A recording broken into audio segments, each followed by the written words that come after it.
L'heure est au chiffrage des programmes, le chiffre comme label de sérieux. Il y a à ce moment un double présupposé. 1. La formalisation des propositions a atteint un degré de précision qui permet d'y adosser un coup. 2. Elles ont reçu la caution d'économistes crédibles. L'empoignade politique va soudainement se parer des habits de la rigueur et de la technicité. Et les médias connivants s'empressent de mettre en scène le match des programmes qui se transforme alors en match des millions et des milliards. Ce rituel du chiffre est utile parfois. Il suffit de prendre la mesure de l'impact qu'a eu la querelle des chiffres autour du nombre de fonctionnaires à supprimer, dès les primaires de la droite.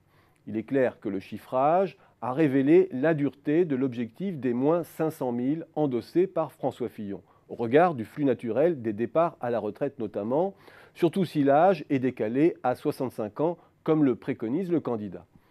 Il est clair aussi que concernant le revenu universel, certains chiffrages à plus de 400 milliards, même s'ils sont débattus, tendent à dégriser les esprits et obligent ses partisans à en préciser les modalités crédibles. Mais croire que le chiffrage garantit un basculement de la subjectivité vers la rationalité est plus que jamais une illusion, car cette campagne, même si elle peut donner l'impression d'être indigente sur le plan des idées, est tout sauf cela. Rarement les postures idéologiques n'ont été aussi typées. Fillon, candidat de l'électrochoc de l'offre par exemple, a face à lui son antimatière en Mélenchon, champion de l'électrochoc keynésien. Deux postures idéologiques fortes qui rejouent l'éternel parti Hayek versus Keynes.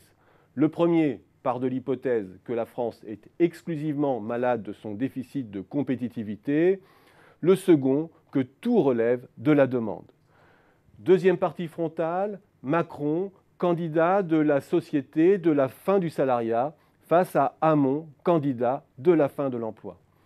L'hypothèse de l'un n'a rien à voir avec celle de l'autre.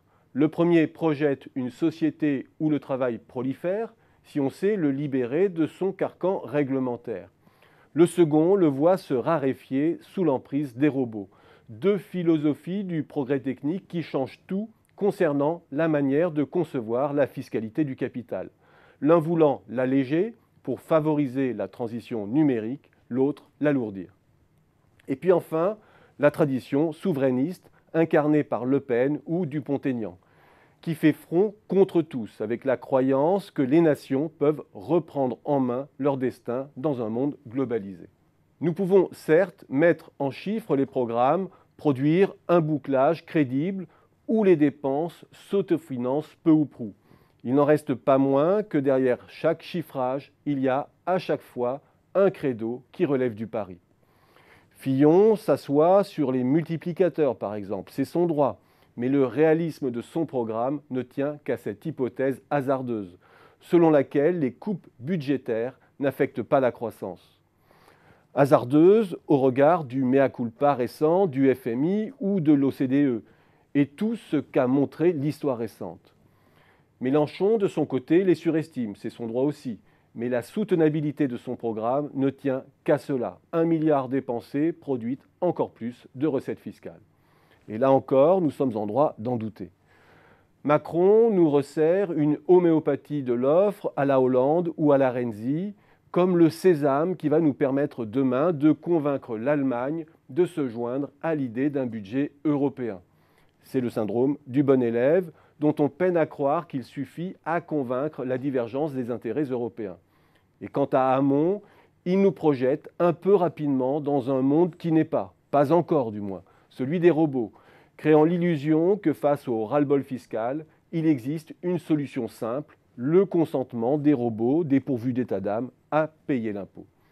Enfin, le pari souverainiste qui survend l'idée des gains de la non-Europe, pari aventureux, il faut bien l'avouer. Bref, le chiffre arrive aujourd'hui pour servir de caution à ces différents paris. Pour les uns archaïques, pour les autres homéopathiques, pour les derniers aventureux. Mais cela ne retire rien au fait que la présidentielle reste d'abord un concours de croyances.